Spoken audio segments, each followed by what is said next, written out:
जनतेच्या हितासाठी अहोरात्र काम करणारं, राजकारणापेक्षा विकासाला अधिक महत्त्व देणारं, आजच्या बदललेल्या राजकारणातील एक शांत, संयमी, सुसंस्कृत नेतृत्व म्हणजे दीपक वसंतराव केसरकर.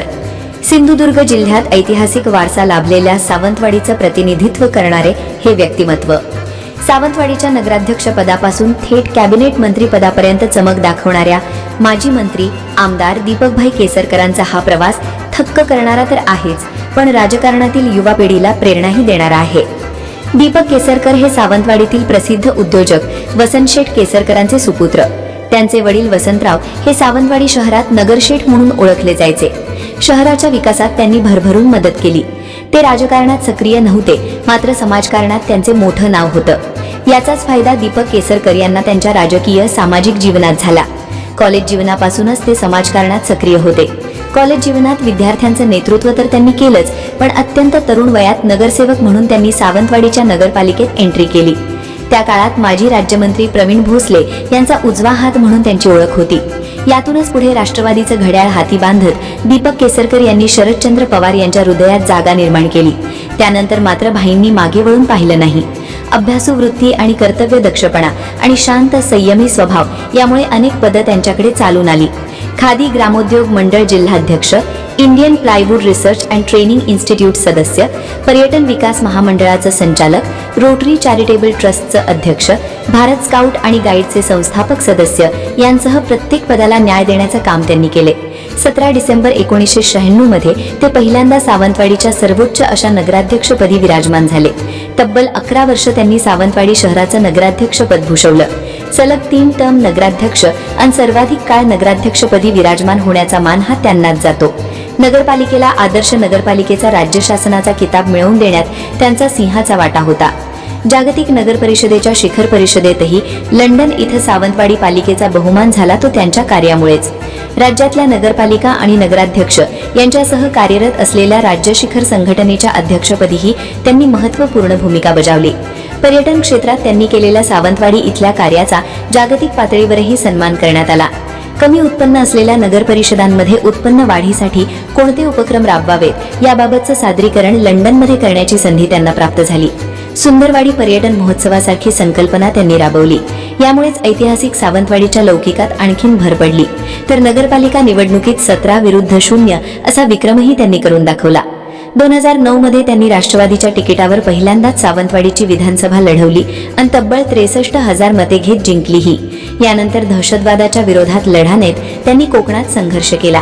ऐन विधानसभेच्या तोंडावर त्यांनी शिवसेनेत प्रवेश केला. भल्याभल्यांना जे जमलं नाही ते केसरकर यांनी करून दाखवलं. शिवसेना पक्षप्रमुख उद्धव ठाकरे यांच्या मनात वेगळं स्थान निर्माण केले. याच जोरावर दुसऱ्यांदा अधिकच मताधिक्य घेत आमदार म्हणून विधानभवनात प्रवेश करत थेट सेना भाजप युतीच्या सरकारमध्ये ते मंत्री झाले. राज्याच्या गृहराज्यमंत्री आणि सिंधुदुर्गच्या पालकमंत्रीपदी विराजमान झाले. मंत्री म्हणून त्यांनी अगदी यशस्वीरित्या जबाबदारी सांभाळली. तर सलग तिसऱ्यांदा निवडून जात सावंतवाडी विधानसभा मतदारसंघातून विजयी हॅट्रिक केली. या मतदारसंघातून सलग तिसऱ्यांदा निवडून येणारे ते एकमेवाद्वितीय. तत्कालीन मुख्यमंत्री उद्धव ठाकरे यांच्या कार्यकाळात विशेष समिती अध्यक्षपदाची जबाबदारी त्यांच्यावर होती. सिंधुरत्न या योजनेचे ते प्रमुख होते. तर तत्कालीन मुख्यमंत्री एकनाथ शिंदे यांच्या बंडात केसरकरांची भूमिका फार महत्त्वाची ठरली. शिवसेनेची भूमिका स्पष्ट करताना राजकीय अभ्यास आणि तिन्ही भाषेवरचं प्रभुत्व त्यांनी दाखवून दिलंय. भाषा प्रभुत्व आणि विद्वत्तेच्या जोरावर अवघ्या देशाचं लक्ष वेधून घेतलं होतं. स्वतः तत्कालीन मुख्यमंत्री एकनाथ शिंदे यांनी विधानसभेत त्यांचं कौतुक करत असताना केसरकरांनी आपलं अर्ध काम सोपं केल्याचं बोलून दाखवलं होतं.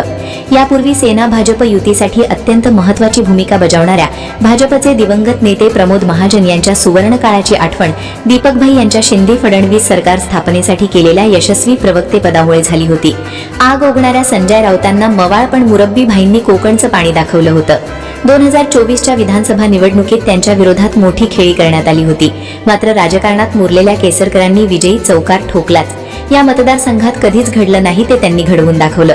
तब्बल 40,000चे मताधिक्य मिळवून त्यांनी विरोधकांचे दावपेच नेस्तनाबूत करून टाकले. दीपकभाईंची एकूणच राजकीय आणि सामाजिक वाटचाल सामान्य माणसांची जोडलेली राहिली आहे.